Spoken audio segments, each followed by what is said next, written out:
Pope Francis's new autobiography hits stores this week, and it's already making headlines. At the top of the new year, Pope Francis made a surprise and to many a shocking appointment when he named San Diego Cardinal Robert McElroy as the next Archbishop of Washington, D.C. McElroy is an avowed progressive in the church, and how will McElroy's appointment interact with the second Trump administration? Here with analysis of all this and more, the Papal Posse, editor-in-chief of thecatholicthing.org, Robert Royal, and canon lawyer and priest of the Archdiocese of New York, Father Gerald Murray. Gents, thank you both for being here. Happy New Year. Speaking of new, Pope Francis's latest book, Hope, the Autobiography, hit stores this week. It's the first autobiography ever published by a reigning pontiff and was intended to be released after his death. But according to the press release, quote, the needs of our times and the 2025 Jubilee Year of Hope convinced Francis to release it now. Taking 6 years to write, he touches on his life as Jose Maria Bergoglio, his Italian roots, his priesthood and pontificate so far. Gents, I want to take a look at a couple of the subjects that Pope Francis covers in Hope. He has this to say about traditional Catholics and the Latin Mass. Here's the quote. It is interesting to consider the phenomenon of traditionalism, this backwardism that regularly returns each century, this reference to a supposed perfect age that each time is another age.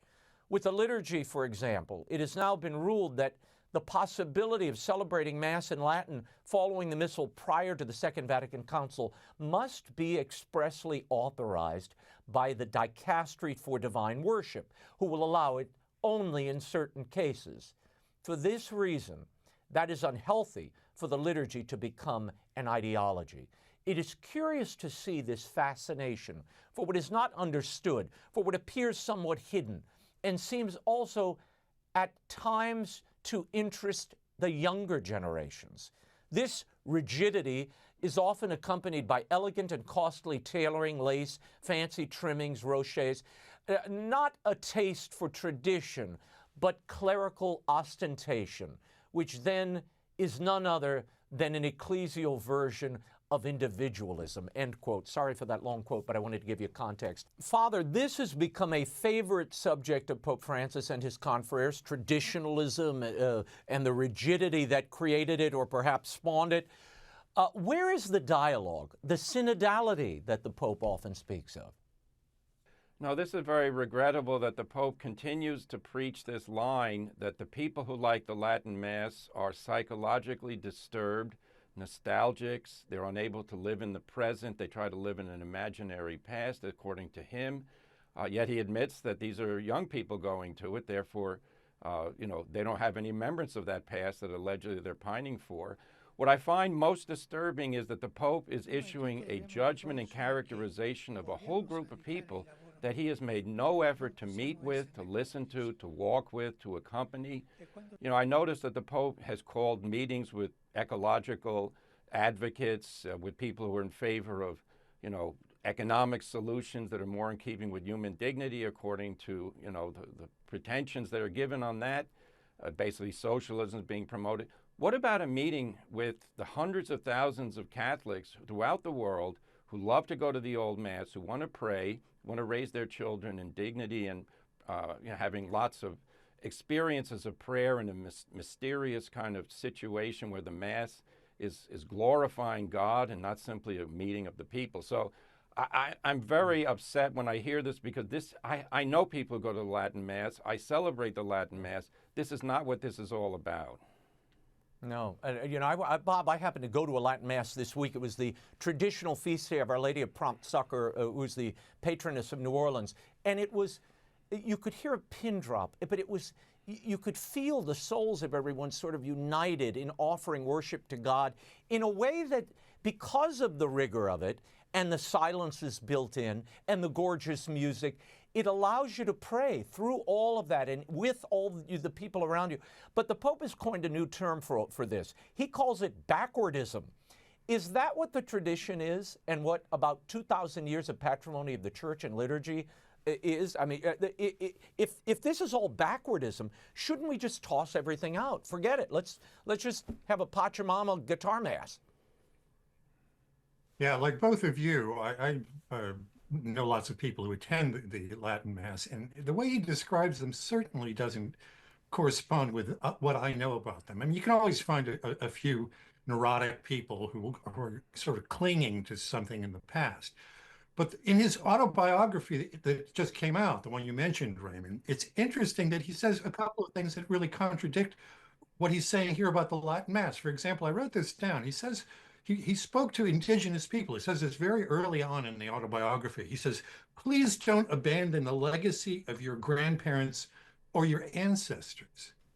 Well, what are they going to cling to? But the previous ways that they celebrated their worship, or the cultural things that they held in common, and you hold on to that because there's a real wisdom that he recognizes in other people's past, but he doesn't seem to recognize it in the past of the church.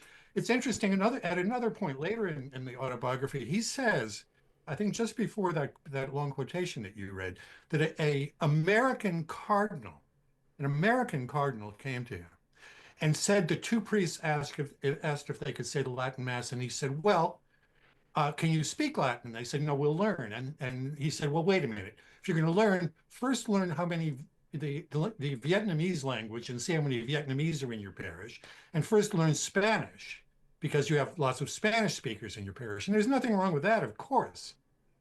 But are we supposed to cater to particular contemporary language groups, but our own universal language of the church is somehow off limits? I find this very, very disturbing. Yeah, the traditional liturgy gives you the silver bullet. That is the language of the church, and everybody can take part. Vietnamese, Spanish, French, which is what I saw the other day at this Latin Mass I attended. There were international speakers there. They did not share a common vernacular, but everybody took part in the Mass, and it was glorious. Yeah, the thing I was just going to say about this is it's curious that this came from the United States in particular. And why one person's voice should outweigh hundreds of thousands of people who find some comfort and inspiration and contact with God in this form of the Mass. I don't understand that. And I think it goes back to something we've talked a lot about in this show, and that is that there's a division. The Pope talks often about not allowing the church to become a prey to ideologies, but in a funny way, he seems to have, because of his own experience, and there's a lot about his own experience in the 60s and 70s in the autobiography. I think because of his own experience and maybe his own rigidity in the past, that he feels obliged to kind of denounce something that he feels himself was a distortion of his own spirituality. Father, there's no doubt young people are drawn to this old Mass, to the traditional Mass. I shouldn't call it that. It's the ancient Mass of the Church and the eternal Mass of the Church. Distinguish, if you will, because I know a lot of people are tuning in. They say, well, look, the Pope is saying this old Mass is a rigid thing. How young people are rigid, I don't understand. But okay, let's just take him on face value. Distinguish, if you will, quickly between papal musings in a personal bit of memoir and doctrine. Yeah, well, of course, the Pope has an opinion about how things should be in the world and in the church, but those opinions have to be based on fact.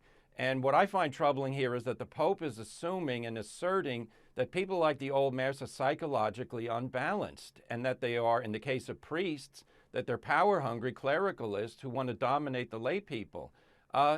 Making those assumptions allows him never to address the issue of why the Latin Mass has value. In other words, its theological, mystical, and spiritual value. You can simply say, these are a bunch of people who are, unbalanced. I don't talk to unbalanced people. I pray for them, send them to a doctor, but we're not going to give them what they focus on. So, papal intuitions about how other people behave have to be fact checked, so to speak. You have to meet with those people. Yeah. That's what really bothers me here. Why isn't there a Congress in Rome where the Pope could hear from Latin Mass goers and priests and bishops who like the Latin Mass and explain why they like it? I think that would be a real example of synodality that we're told is now the new way of doing things in the church. Right. Cardinal Blase Cupich recently criticized the custom of kneeling for communion in Chicago, stopping short of forbidding it, but he did criticize it. Other bishops have also discouraged the practice. Why such antipathy to respect for the Blessed Sacrament And do they see the discordance, and I'll start with Father on this, between spending millions of dollars on a Eucharistic revival while depressing respect for the Eucharist in their own dioceses? Well, who knows the real reason for what the Cardinal had just said? All I can do is, from what I see, is when people who don't like the kneeling at the Mass, they basically say, we change from kneeling to standing. Change is good. The past has to be banished. This falls in with this idea that you can't look to the past to gain knowledge how to act in the present and the future. So it is hostile to people's piety to tell them you can't kneel to receive Holy Communion. And where is the respect for the spiritual good of the faithful? I mean, I love receiving communion kneeling. I'm a priest now, so I distribute communion, but I think it's very reverent. It's the way I learned as a kid. There's no reason to stop it, saying, well, people are going to trip over people in the aisle. How about a little respect and patience? You know, we're not online at Nedick's to get hot dogs. You know, we got to be respectful. So we'll leave it at that. Bob, there is news today that Pope Francis fell and injured his arm. This follows a fall a few weeks ago where the Pope bruised his chin. Age seems to be taking a toll, which I suppose is perhaps why this biography is dropping now. Or is it? And what does this episode tell us? Well, he certainly seems to be, he goes up and down in health, and he certainly seems to be in a kind of a down mode right now. I mean, to fall twice within a matter of a few weeks for an 88-year-old who's already in a wheelchair, and he looks very bloated at this point. But look, we've seen this happen in the past, and he's recovered, and we can only pray that his health gets better, and he's able to continue doing what's good he can do for the church. The overall sense that you get from the publication of the book, though, is not that this is some kind of tie to either his current health or something else. I think that what the consideration was is you get this out early in the Jubilee year, and somehow you use this to set an agenda. There's a lot of talk about hope toward the end of the book. I think it goes on a little bit too long, but it's a good message to send out there. But what the internal reasons might be, I don't know. We've seen health up and down, and maybe we'll have some surprises in one direction or another. Yeah. Pope Francis also makes sure to address LGBT issues in this autobiography. Here's the quote: "More than 60 countries in the world treat homosexuals and transsexuals as criminals, a dozen or so with the death penalty, which is sometimes even carried out. But homosexuality is not a crime, it is a human fact. And the Church and the Christians cannot remain indifferent in the face of this criminal injustice, nor can they respond faint-heartedly.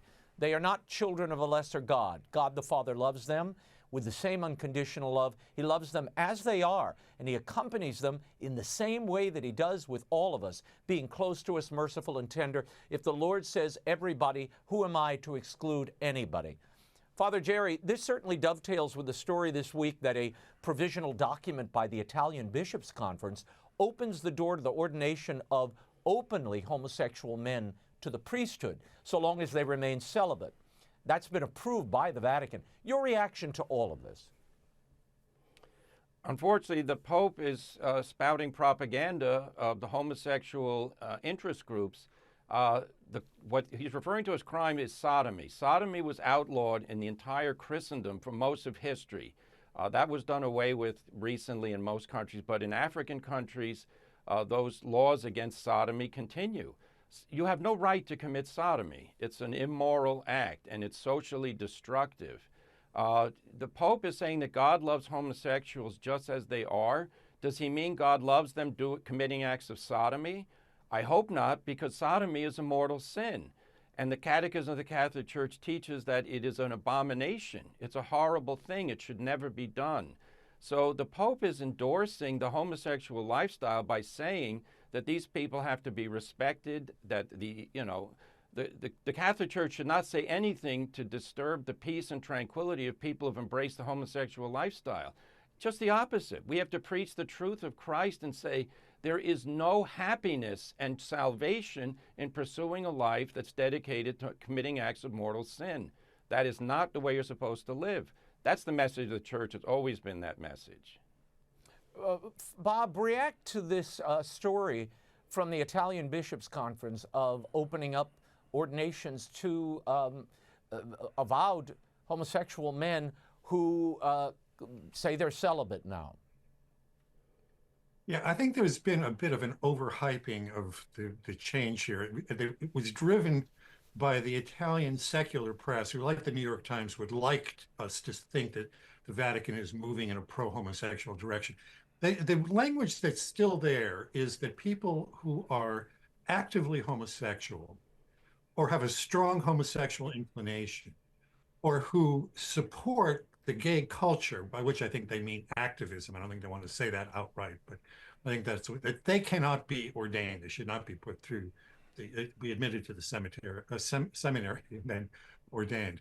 I think that has remained mostly clear there, but there's no doubt that, you know, the way that tails off at the end, those three categories that I just mentioned, then goes on to say that having any of that makes it impossible for the priest to have a proper relationship to men and women. Well, no, the problem is that they're inclined to immoral acts, as Father was saying, and that they're likely not to be a very good example of what the Christian life is. Not that they are going to somehow have some pastoral or human difficulties with other people. It's a problem with God, not with other people. Okay, I need to move on to another story also from Rome. The Vatican is cracking down on illegal entry into its borders, the Vatican city-state. In a decree issued in December, the Pontifical Commission for the Vatican City-State toughened its sanctions against those who violate Vatican security, with prison sentences from 1 to 4 years and fines ranging from $10,000 to $25,000. The penalties will apply to anyone who enters secure Vatican spaces by means of violence, threats, deception, bypassing border controls or security systems. Father, this sounds like open borders for thee, but not for we. What happened to not building walls, but building bridges? Well, you know, reality imposes itself, and the idea that there's a right, every human being has a right to enter any jurisdiction he wants for any reason, and that there's a right not to be thrown out of that jurisdiction, that's proven to be false. Of course, no such right exists.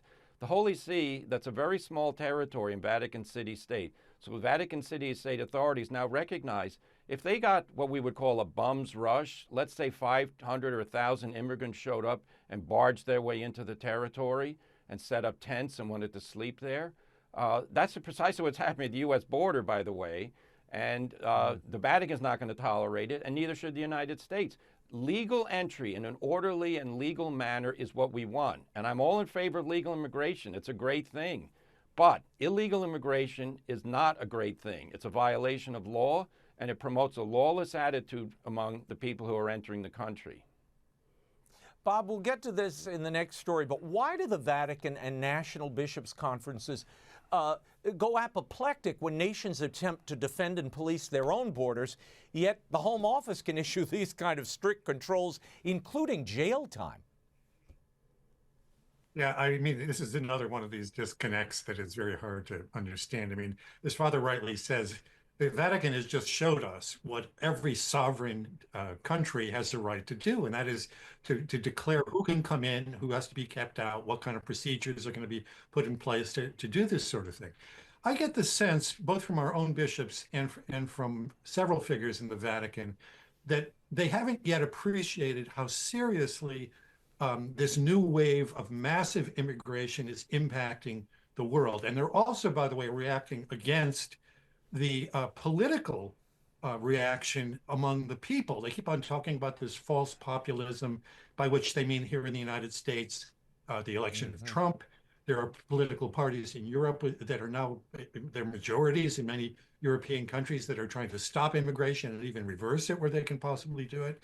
So I think they're really stuck in the past with this idea that, and with I think an over-idealized idea of welcoming the stranger and receiving people from outside. That's all very good, but as Father says, proper immigration is the right way to do this. Allowing people to break the law to come into your country, to enter by doing something that's illegal, is not really doing them or your country a favor.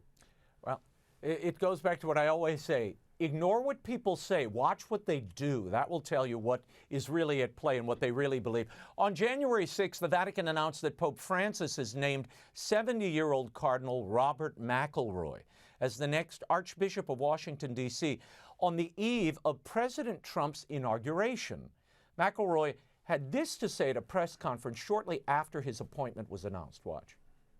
The Catholic Church teaches that a country has the right to control its borders. And our nation's desire to do that is a legitimate effort. At the same time, we are called always to have a sense of the dignity of every human person.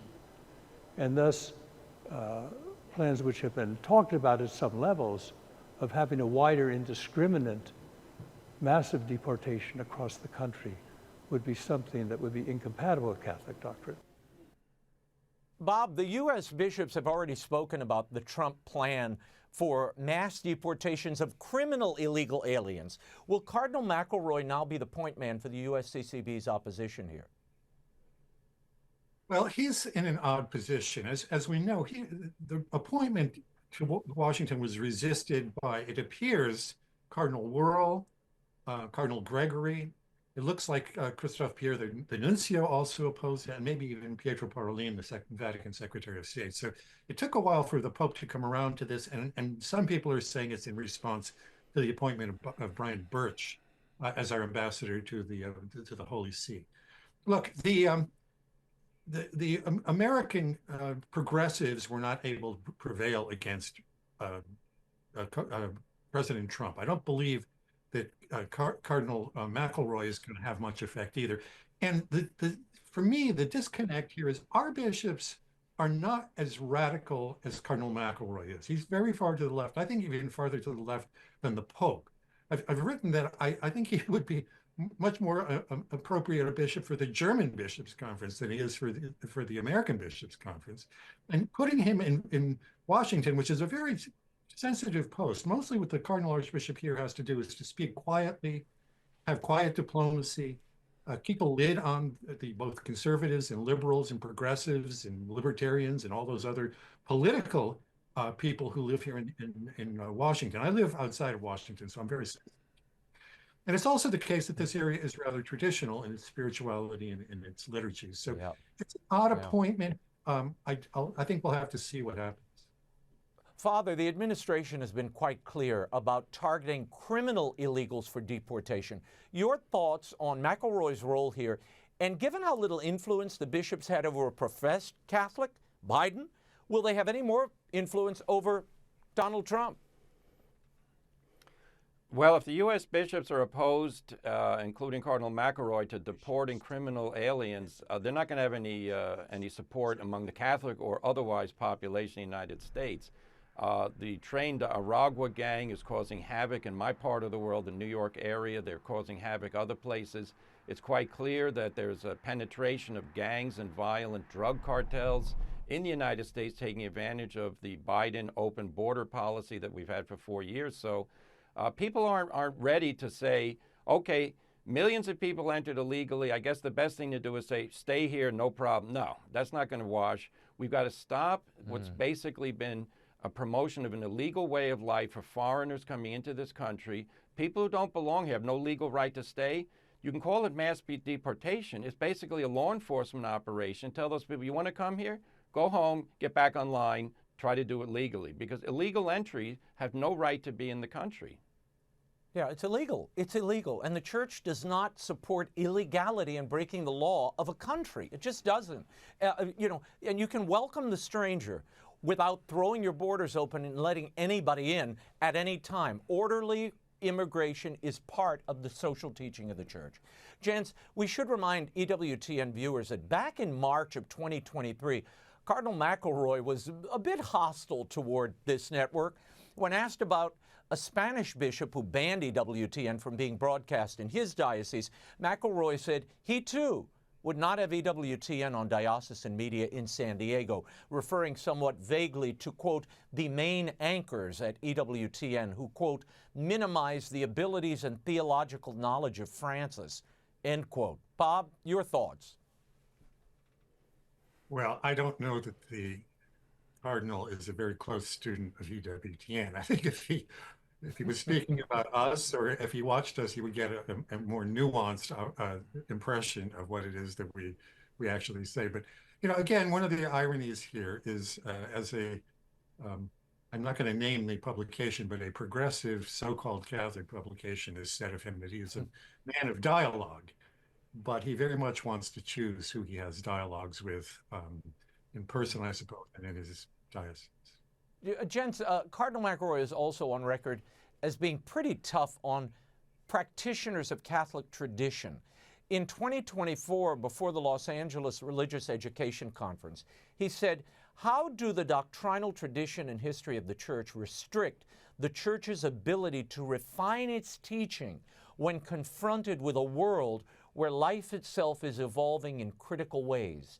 And it is becoming clear that on some issues, the understanding of human nature and moral reality upon which previous declarations of doctrine were made were in fact limited or defective." Father, he went on to comment that the deposit of faith, divine revelation, was often poorly served on some issues by the Church's previous doctrinal declarations. You wrote a column about this. What should we remember about this utterance, and especially now that he's the new Cardinal Archbishop of Washington? Yes, this is a very serious problem. That speech at the Los Angeles Religious Ed Conference, he endorsed the homosexual lifestyle in that by saying, as you just said, that he calls it previous church teaching. No, just church teaching, let's say it that way. The doctrine, the deposit of faith is poorly served by the Church? No, the Church enunciates the deposit of faith. Human science giving us new advances in evolution on moral teaching? Wrong answer. The teaching of the Catholic Church that sodomy is inherently immoral cannot change. It's biblical and natural law truth. No, Cardinal McElroy is a critic of the Church's teaching on the inherent immorality of homosexual activity, and that is a very big concern. People who have problems with homosexual attraction do not need to be told by a cardinal of the Church that your lifestyle's okay and we're going to change the Church's teaching. No, they need to hear the truth of Christ. That's liberating. That's where the peace and joy of Christ come in. Embrace his teaching. Bob, McElroy is also a fierce advocate for a female diaconate. How do you see that playing in D.C.? And are Catholics paying enough attention to any of this? Well, if you mean by Catholics, the general population in the United States, Catholic population, I don't think many people have yet taken the measure of this. Yeah, I wrote it myself that there on a number of issues, because of the way that the priests and the parishes are kind of structured and they're run here in Washington, I don't think it's going to play very well with his own presbyterate. If he begins to talk about, he's talked about not making a distinction between people who are active homosexuals and people who are same-sex attracted, as if that's not, he says it's not the starting point to consider this. Well, I don't know what other starting point you can have if you're going to try to decide, what can be allowed inside the Church and what cannot be allowed inside the Church. So I think he's going to come against some resistance among his own priests on that issues. And there are a whole bunch of other things like that, like the female diaconate, which probably will play pretty well with certain political figures in Washington. But I think in the Church in Washington, it's not going to be a winner. I want to move on, and look, there's so much to consider here, and we will get in the weeks ahead to Cardinal McElroy and his handling of the sex abuse charges against Cardinal McCarrick. He was involved in that, warned ahead of time. There's also charges that he mishandled sex abuse cases in his own diocese, but there's time for that in the days ahead. Pope Francis has named an Italian nun, Sister Simona Brambilla. She's the prefect of the Vatican dicastery in charge of religious orders. Now, Sister Brambilla is the first woman to head a major Vatican dicastery. Father, what are the canonical implications of having a woman lead a dicastery? This is, of course, being celebrated in the media. Weren't prefects of congregations, now known as dicasteries, supposed to be able to celebrate Mass? I mean, they have a cardinal who's the pro-prefect along with her. Does that mean they share the prefecture? Well, the problem is not appointing a woman. The problem is appointing a layperson, i.e. a non-ordained person. Now, she's a religious sister. She's a layperson who's made vows in a religious order. But this is a problem. The sheep cannot serve as shepherds. The Catholic Church is not a human organization. It was created by Christ, founded on the apostles, and he called the apostles the shepherds. Pasture my sheep, he told them. The shepherds of the church exercise the governance, and you cannot be exercising governance if you don't have the capability of exercising it by virtue of being ordained. Now, this, of course, is taught by Vatican II. It's in the Code of Canon Law. It's very disturbing that the Pope takes an act which contradicts one of the canons in the Code of Canon Law.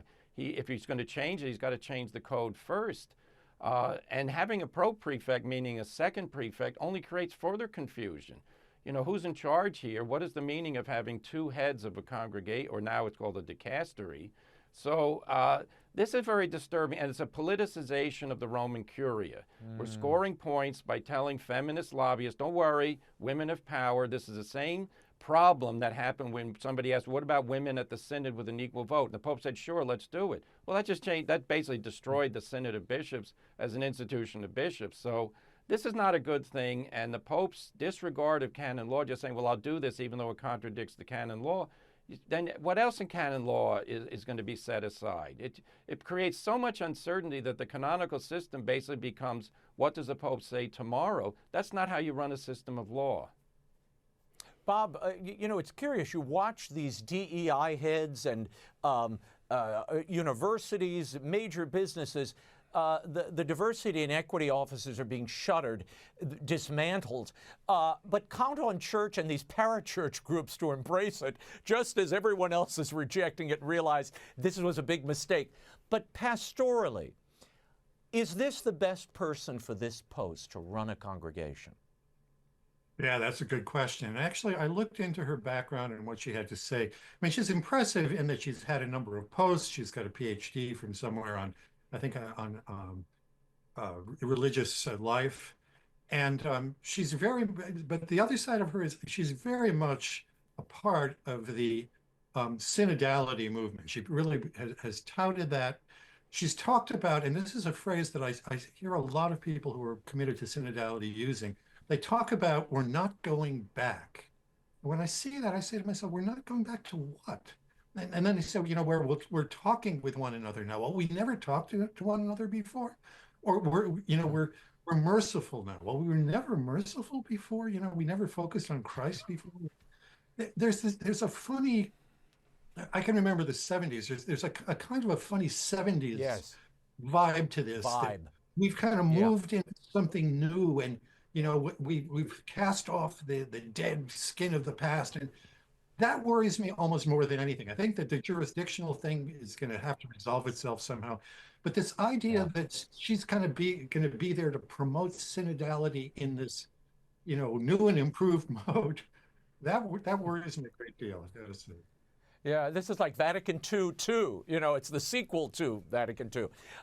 Look, there was a story that's gotten little attention. I want to end with this. French Bishop Dominique Rey announced his resignation last week at the request of Pope Francis. And this got very little coverage outside of some church channels.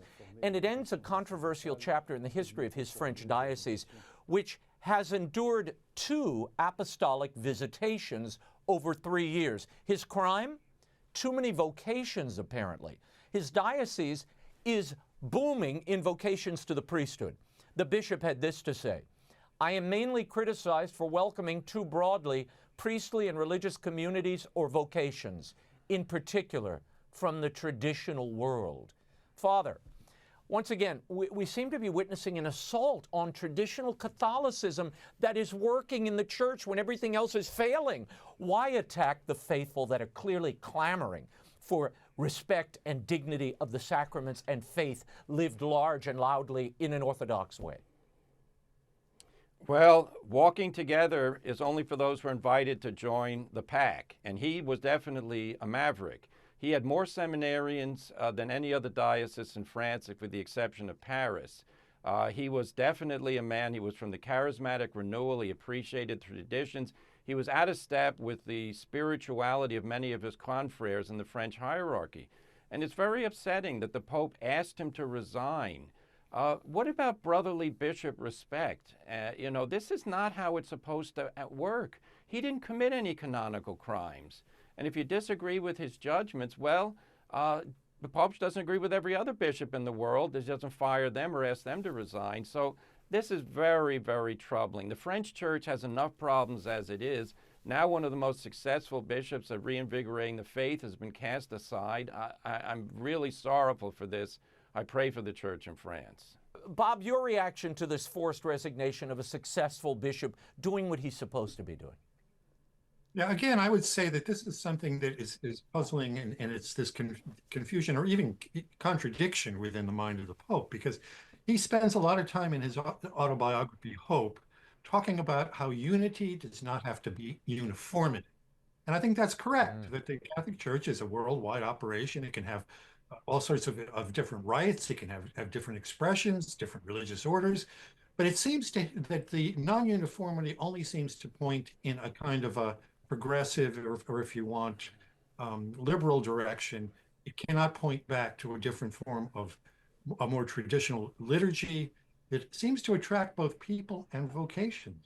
I would pay attention. If I were, I would pay attention to that. Yeah, this is eternal. This worship is eternal, and you know, I think it's going to outlast the felt banners and the guitar mash. Just a guess. Posse, we will leave it there for now. For commentary by Robert Royal and Father Gerald Murray, visit thecatholicthing.org. Thank you both.